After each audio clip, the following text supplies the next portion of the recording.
Hi, we are Group 208 Retro Mania. This is Fall 2012, FSE 301.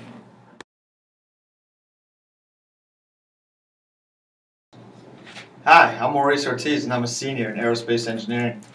My name is Robert Williams. I'm also a senior in aerospace engineering. Luis Bonilla, junior, civil engineering. Jasmine Valero, civil junior.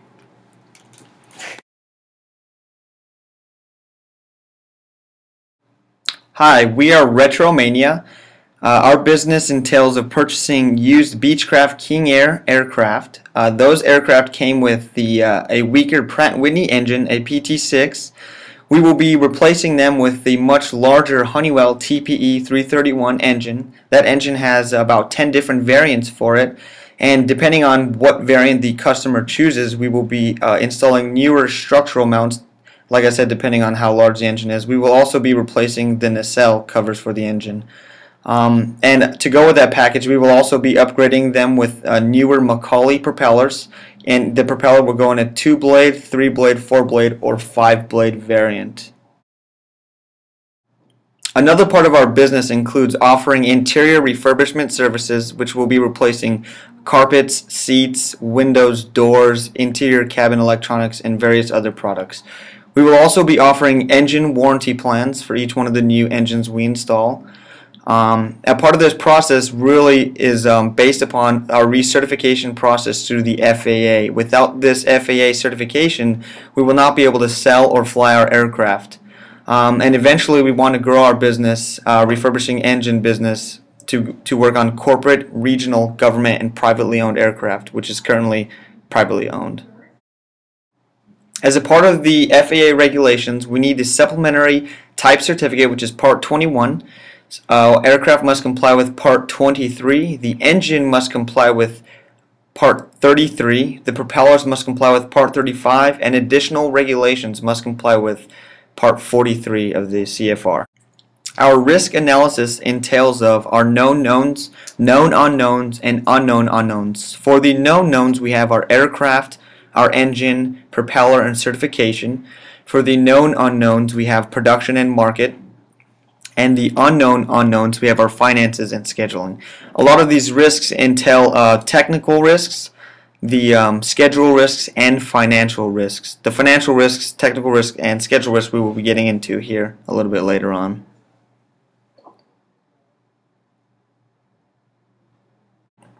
For our technical risks, these include engine mounts, engine nacelles, intake and exhaust systems, electrical systems, hydraulic systems, and interiors. These are our technical risks because they include a lot of the technical pieces we will be working on our aircraft that will require inspections, heavy inspections, as well as FAA certifications for flight quality. For the financial risks, we will be dealing with budget, investors, and salary. This is a major risk for us because we do not want to be running out of money or use all of our investors' money and not be able to put out a quality product. For the schedule risk, we have our FAA certification, the turnaround time, inspections, presentations for the certs, and applications for the certs.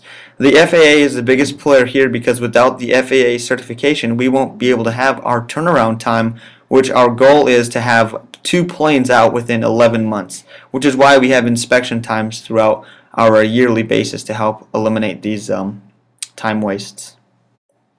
This is a basic risk table which describes how we need to assess our risks, and most importantly are the FAA certification, the budget, and the schedule. And as you can see, the FAA certification is a likely and very serious risk, where the budget is a serious and unlikely risk, and the schedule is a very serious and highly probable risk. For risk mitigation, we will be dealing with the FAA regulation compliance. And to help mitigate this risk, we will have dedicated DER, which are FAA certified employees on site to help go through each inspection station to make sure we are following all the regulations. For budget risk mitigation, we will be dealing with the engine providers, which are Honeywell, the prop providers, which are going to be Macaulay, aircraft we will be buying used from certain people across the country, and salaries. We want to be able to provide sufficient funds for our employees. And now for schedule mitigation, we want to be able to be very flexible and always plan for the worst and hope for the best type of thing, because with the FAA certifications, sometimes they do run longer than normal, and if that is the case, we won't be able to meet our turnaround time, which is why we're scheduling inspection stations throughout the year 3 separate times to make sure we meet all FAA certifications. And that's going to help mitigate our scheduling risk, which is why we want to be flexible.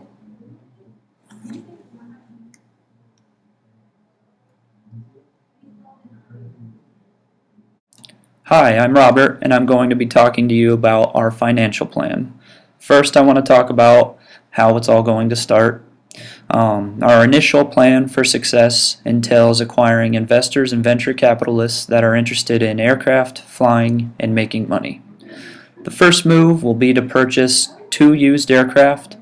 The first aircraft will belong to the first customer, in which we'll begin the refurbishment process immediately.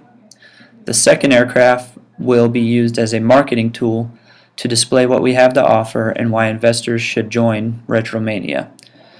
We'll be showing this aircraft off at various shows and events. Our target for turnaround time from when we purchase materials to when the aircraft is certified and flight ready is expected to be 11 months. Our budget is broken down for the first year into quarters and then into years from year 2 to year 5. Our plan was very carefully thought out while understanding the budget and what we can actually accomplish. Our financials show realistically what to expect to our investors over the next 5 years. Initially, to the investor, our financials may not seem very optimistic. However, it is important to remember that good things come to those that wait, but better things come to those who are patient. Having a plan to be debt-free by year 5 is very reasonable when dealing with this amount of money. As you can see on our financial statements, by the middle of year 4, our business will start to see a net income larger than the total expenses and establish a break-even point. Next, I want to talk to you about the balance sheet. The balance sheet describes the first year in quarters, followed by years ranging from year 2 to year 5. This shows assets, liabilities, and equity for the company. The balance sheet is also a quick snapshot of the company's health and financial condition. Typically, the balance sheet is displayed over a calendar year. However, we show the balance sheet for a 5-year duration. The balance sheet shows cash, accounts receivable, inventories, accounts payable, investments, and issued capital. As time goes on, it is shown that there is a very healthy increase in our total assets, resulting in a healthy increase in our total equity. Now I want to talk to you about our cash flow.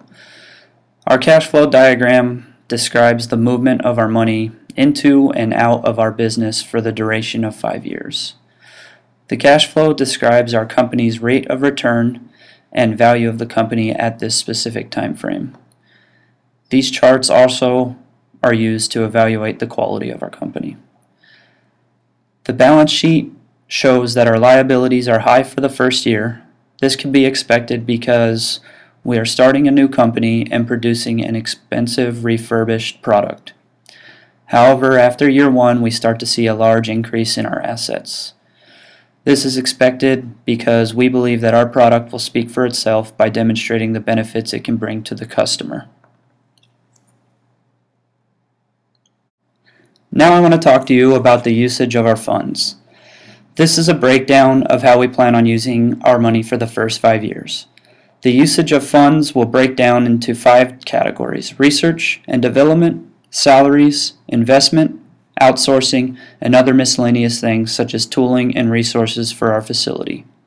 Research and development, along with salaries, are by far the largest usage of our funds. We feel a large amount of money should be set aside for research and development to keep us on the competitive edge. We also saw it necessary to set aside a large amount of funds for salaries. We believe our employees should be compensated for their hard work and their dedication to our company. Some of our funding will go to outsourcing.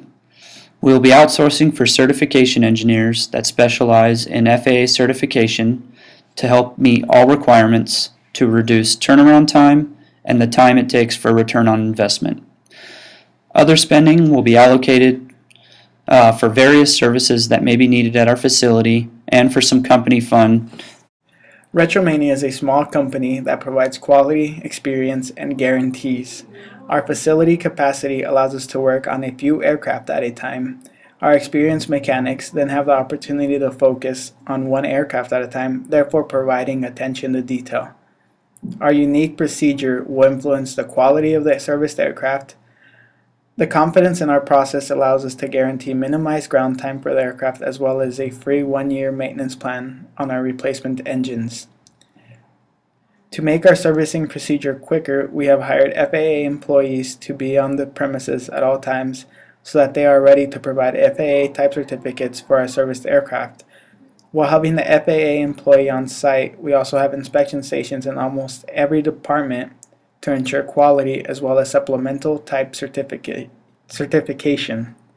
This will also aid in the production turnaround time to ensure on-time delivery. Our market is small but full of opportunities. National Flight Services are the only competitor that we currently have on the market. The main focus of Retromania will be refurbishing and retrofitting engines. The engines will be replaced with one of our offered products. We will also be able to replace the propeller system and refurbish the interior, such as in-cabin components, windows, carpets, electronics, or anything else a customer might need. The engine that we offer is the Honeywell TPE 331, which has many different models. Each model has a different shaft horsepower, takeoff horsepower, and specific fuel consumption. The customer can decide what model they want depending on what it is that they need. The propeller will be replaced with the Macaulay propeller system. There are 4 different blade configurations. The configuration type that we install will depend upon the customer performance needs. Hey there. We'd just like to say thanks for watching our video and we appreciate your time. That concludes Retromania. Have a nice night.